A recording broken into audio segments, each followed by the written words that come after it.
నమస్తే, welcome to meta news. ఇక మ్యాటర్లోకి వస్తే, వైసీపీ సీనియర్ నాయకుడు మండలిలో ప్రతిపక్ష నేత బొత్స ఇంట్లో వారసుల రాజకీయ ప్రవేశం పైన ఆసక్తికర చర్చ జరుగుతుంది. బొత్స కుమారుడితో పాటు కుమార్తె, ఆయన సోదరులు పిల్లలు, మేనల్లుడు కుమార్తె, ఇలా దాదాపు ఒక అరడజను మంది వచ్చే ఎన్నికల్లో పోటీకి చాలా ఆసక్తి చూపుతున్నారు.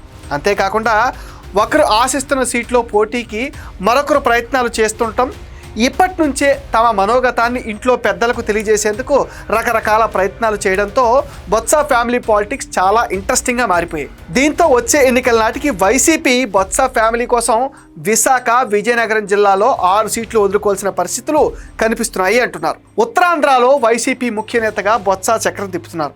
2004 నుంచి బొత్స రాజకీయాలకు కాంగ్రెస్, ఆ తర్వాత వైసీపీలో ఎదురు లేకుండా పోయిందని చెప్తున్నారు.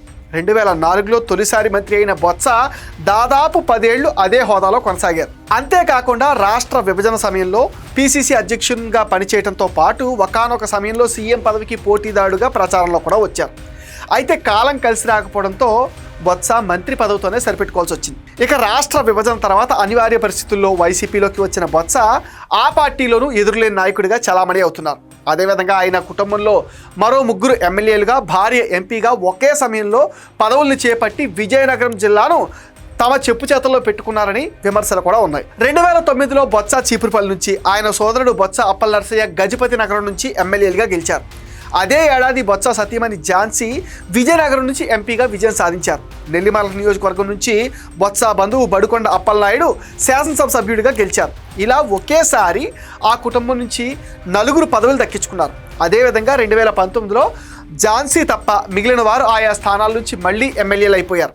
అయితే 2021లో బొత్స మేనల్లుడు మజ్జి శ్రీనివాసరావు అలియాస్ చిన్న సీను విజయనగరం జెడ్పీ చైర్మన్ పదవిని తీసుకుని 4 పదవులు తమ కుటుంబ హక్కుగా చాటారు.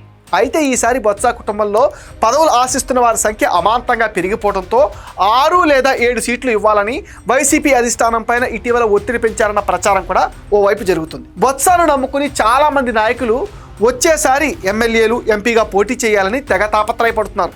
కోట్ల రూపాయలు ఖర్చు కూడా చేస్తున్నారు. అయితే బొత్స మాత్రం మీరు డబ్బులు పెట్టండి, మేము పదవులు తీసుకుపోతాం అన్నట్టుగా వ్యవహరిస్తున్నారన్న విమర్శలు కూడా ఎదుర్కొంటున్నారు. కొత్త నియోజకవర్గాల్లో పోటీకి బొత్స కుటుంబ సభ్యులు కర్చీఫ్లు వేస్తుండటంతో తమ పరిస్థితి ఏంటో తెలియక వైసీపీ నాయకులు నెత్తి నోరు బాదుకుంటున్నారు.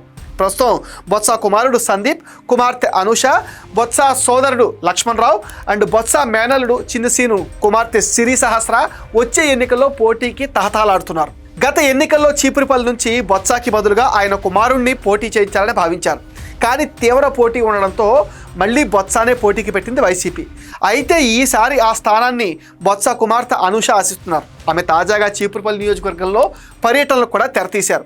ఇదే స్థానం నుంచి పోటీ చేయాలని ఎప్పటి నుంచో కోరుకుంటున్న బొత్స కుమారుడు సందీప్కి చెల్లెల నుంచి పోటీ ఎదుర్కొంటున్నట్టుగా కనిపిస్తుందనే టాక్ కూడా వినిపిస్తుంది. మరోవైపు చీపురుపల్లిపైనే ఆశలు పెట్టుకుని రాజకీయం చేస్తున్న జెడ్పీ చైర్మన్ మజ్జి శ్రీను వైసీపీ అధిష్టానం విశాఖ భీమిలి ఇన్ఛార్జిగా నియమించింది. దీంతో ఈసారి ఆయన భీమిలి నుంచి పోటీ చేస్తారని అంటున్నారు. ఇప్పటి వరకు చీపురుపల్లి, గజపతి నగరం, నెల్లిమర్ల నుంచి బొత్స కుటుంబ సభ్యులు పోటీ చేస్తుండగా విజయనగరం లేదా విశాఖ పార్లమెంట్ సీటు ఆ కుటుంబానికి ఇస్తున్నారు. ఇక తాజాగా భీమిలి కూడా బొత్స ఫ్యామిలీ లిస్టులోకి చేరిపోయింది. అదే సమయంలో వారసుల ఎంట్రీతో తీవ్ర ఒత్తిడి ఎదుర్కొంటున్న బొత్స విజయనగరం పార్లమెంటు, ఎచ్చెర్ల అసెంబ్లీ స్థానాలను కూడా కోరుకుంటున్నట్టుగా తాజాగా ఒక ప్రచారం కూడా జరుగుతుంది. ఎచ్చెర్ల నియోజకవర్గ నేతలు ఎప్పటి నుంచో బొత్స కుటుంబం నుంచి ఎవరో ఒకరు ఇక్కడ పోటీ చేయాలని ఒత్తిడి చేస్తున్నారు. అయితే ఈసారి కుటుంబంలో పోటీ పెరగడంతో బొత్స కూడా ఆ నియోజకవర్గం పైన ఫోకస్ చేయాలనే నిర్ణయానికి వచ్చారని అంటున్నారు. చీపురుపల్లి, గజపతి నగరం, నెల్లిమర్ల నుంచి యథావిధిగా బొత్స, అప్పలనరసయ్య, బడుకొండ అప్పలనాయుడు పోటీకి ఇబ్బంది లేదని, అదేవిధంగా విశాఖ పార్లమెంటు సీటు కూడా తమ కుటుంబానికి వస్తుందని బొత్స తన సన్నిహితుల వద్ద చెప్తున్నారట. అయితే వచ్చే ఎన్నికల్లో చీపురుపల్లి నుంచి తన స్థానంలో కుమార్తె అనూషను బరిలోకి దింపి కుమారుడు సందీప్ను విజయనగరం పార్లమెంట్ స్థానంలో పోటీ చేయించాలని భావిస్తున్నారు అంటున్నారు. ఇక ఆయన విశాఖ పార్లమెంట్ నుంచి పోటీ చేయాలన్న ఆలోచనలో ఉన్నారట. అదేవిధంగా ప్రస్తుతం జనసేనలోకి వెళ్లిన సోదరుడు లక్ష్మణరావును తిరిగి వైసీపీలోకి తీసుకొచ్చి ఆయన కుమారుడికి ఎచ్చెర్లు అప్పగించాలని చూస్తున్నారని అంటున్నారు. అయితే లక్ష్మణరావు కుమారుడు నెల్లిమర్ల సీటు కావాలని ఎప్పటి నుంచో కుటుంబంలో పేచీ పెడుతున్నారు. ఈ స్థానం దక్కలేదనే గత ఎన్నికల్లో ఆయన జనసేన గెలుపుకు పనిచేస్తున్నట్లుగా టాక్ కూడా నడుస్తుంది. ఈ పరిస్థితుల్లో బొత్స నిర్ణయం ఉత్కంఠత రేపుతుంది. కుటుంబం ఐక్యంగా ఉందని చాటుకునేందుకు నెల్లిమర్ల తమ్ముడికి అప్పగించి అక్కడ ఎమ్మెల్యే బడుకొండ అప్పలనాయుడు ఈసారి వెనక్కి తగ్గిస్తారని కూడా అంటున్నారు. అదే సమయంలో ఆయన కోడలు జెడ్పీ చైర్మన్ మజ్జి శ్రీనివాసరావు కుమార్తె సిరిశాస్త్రకు ఎచ్చెర్ల టికెట్తో సర్దుబాటు చేయాలని బొత్స ఆలోచనగా చెప్తున్నారు. ఈ పరిస్థితుల్లో వచ్చే ఎన్నికల్లో బొత్స కుటుంబం నుంచి భారీ సంఖ్యలో పోటీకి దిగుతున్నట్టుగా చెప్తున్నారు. చీపురుపల్లి, గజపతి నగరం, నెల్లిమెరలతో పాటు అదనంగా ఎచ్చెర్ల, భీమిలి అసెంబ్లీ స్థానాలు, విజయనగరం, విశాఖపట్నం పార్లమెంట్ స్థానాల నుంచి బొత్స కుటుంబ సభ్యులే పోటీ చేసే పరిస్థితులు కూడా కనిపిస్తున్నాయంటున్నారు. అయితే ఒకే కుటుంబానికి 6 లేదా 7 సీట్లు ఇవ్వాలంటే కుదురుతుందా అనేది కూడా ఒక ఆసక్తికర చర్చకు దారితీసింది. అయితే ఆయా స్థానాల్లో బొత్స కుటుంబ సభ్యులు తప్ప అంతకు మించిన సమర్థులైన నేతలు అందుబాటులో లేరన్న ఆలోచన పార్టీ అధిష్టానాన్ని ఒత్తిడికి గురిచేస్తుందని అంటున్నారు. మొత్తానికి బొత్స కుటుంబ రాజకీయం ఉత్తరాంధ్రలో తీవ్ర చర్చకు దారితీస్తుంది. ఇది మెటా న్యూస్ అప్డేట్. ఈ వీడియో పైన మీ విలువైన ఒపీనియన్ని కామెంట్ సెక్షన్లో మెన్షన్ చేయండి. మీరు ఇచ్చే కామెంట్స్తో మరిన్ని ఇంట్రెస్టింగ్ వీడియోస్ మీకు అందిస్తాం. And please support meta news. Please subscribe meta news.